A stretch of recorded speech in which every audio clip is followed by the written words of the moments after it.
Welcome to this explainer. Today, we're stepping back in time to uncover the absolute crucible that was the life of an ancient Chinese scholar official.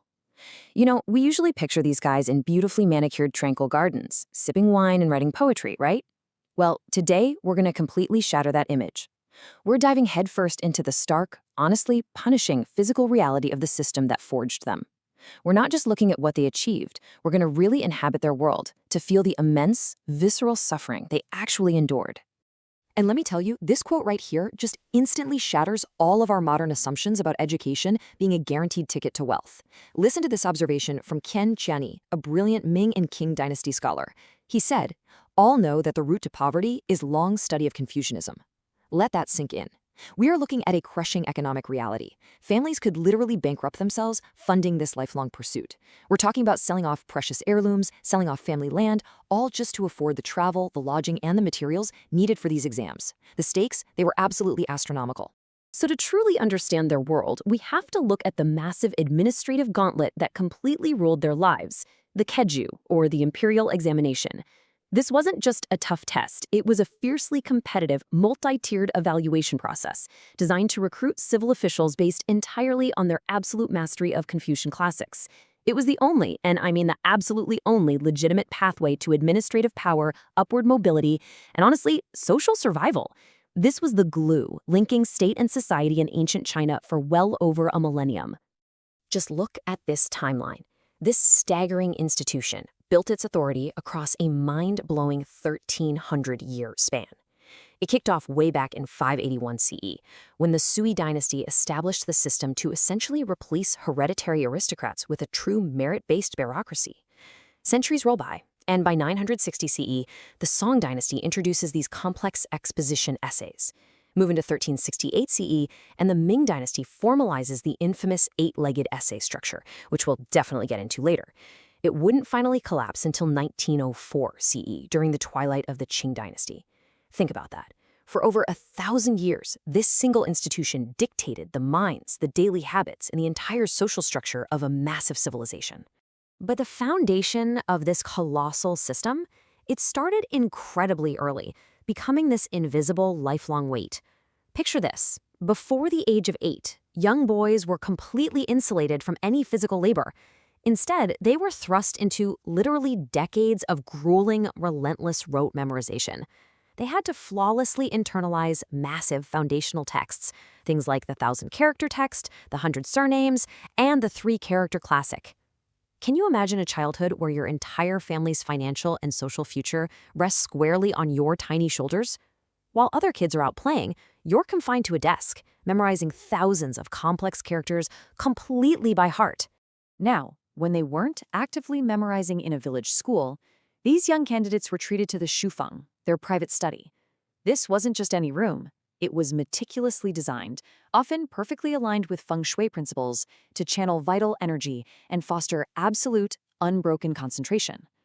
And inside this room, the scholar's entire daily existence revolved around what were known as the revered 4 treasures of the study: the brush, the ink stick, the paper, and the inkstone. What's truly fascinating here is the intense, almost intimate tactile connection they had with these tools. Take the brush, or bi, and the ink, mo. They were crafted with profound, painstaking care. Brushes were carefully bound from badger, rabbit, or weasel hair, tightly wrapped around a stiff core. And the ink sticks, they were forged from pine soot, mixed with animal hide glue, musk, and camphor. When they ground that ink with water, it emitted this incredibly rich, earthy, and intoxicating aroma. It was this deeply aromatic, almost meditative ritual they performed every single day before a single character was even put to paper. And this exquisite material reality extended right to the paper, zi, and the inkstone, yen. Scholars were wildly meticulous about their paper. They'd choose alum-coated surfaces for super precise fine line work, or raw, highly absorbent paper for those bold, expressive strokes. And the inkstones were these perfectly carved blocks of dense, natural stone. They had to be just abrasive enough to grind down the solid inkstick, but smooth enough to absolutely protect the delicate tip of the brush. Literally every single element was engineered for total aesthetic harmony. But eventually, that tranquil, beautifully aromatic study had to be left behind. The candidates descended into the absolute physical and psychological meat grinder of the provincial and metropolitan exams. Look, this wasn't some quick modern afternoon test. We're talking about a staggering endurance trial lasting 9 days and 6 nights, broken up into 3 absolutely punishing sessions. I want you to try and imagine the visceral, claustrophobic reality of the Heisho, the examination cells. Candidates were locked into absolute spatial isolation within a tiny brick cubicle that was wide open to the harsh weather. And when I say tiny, I mean 1.3 square meters. Their furnishings, exactly 2 wooden planks. That's it. During the day, one plank was your desk, the other was your seat. At night, you'd slide them together into these grooves on the wall to form a narrow, incredibly unyielding bed. It was, without a doubt, a complete sensory nightmare. Remember that beautiful aroma of pine, soot, and musk from the private study? Yeah, that was violently replaced by grime and bone-chilling cold. Since they were isolated, candidates actually had to bring and cook their own rations over a tiny Wugang-Ji stove right there in the cell. The stove was fueled by tung oil, which pumped out this incredibly thick, acrid black smoke. After days of total isolation, immense psychological stress, and freezing weather, these scholars would emerge from the exam completely coated in a thick layer of sticky black soot. You can probably guess that this immense pressure, the sheer terrifying desperation of knowing your entire family might face economic ruin if you fail, drove a lot of men to extreme measures. Cheating was a massively pervasive reality of the system. Candidates would attempt to smuggle these tiny palm-sized silk notes covered in microscopic handwriting past thorough, highly invasive body inspections. They'd hide them in the seams of their clothing, under their shoe insoles, or even concealed inside false-bottomed ink boxes. If they were caught, the punishments were completely draconian. We're talking exile or worse.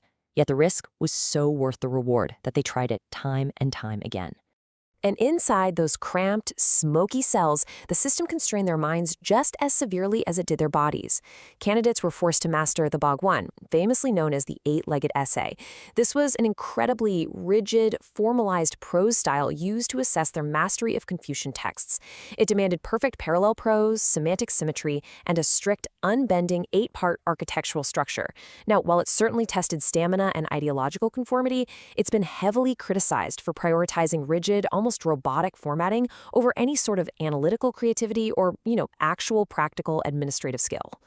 Take a look at this structural hierarchy. This is the monumental ladder the men in those cells were desperately trying to climb. They'd start at county licentiate and try to ascend all the way to presented scholar at the imperial palace. Each successive gate was exponentially harder to pass than the last, but they granted wildly escalating legal immunities, huge social prestige, and massive economic privileges. Reaching those highest ranks meant immediate entrance into the elite civil service, fast-track job postings, and government salaries that would literally secure a family's legacy for generations to come. But here is the brutal, heartbreaking reality. Only about 5% of candidates actually passed these higher-level exams. 5%. That means 95% of these highly educated, lifelong scholars outright failed. The vast majority were left facing profound social disgrace, crippling financial debt, and a lifetime stuck in the lower rungs of society, all after having sacrificed their entire youth, their entire existence to these texts.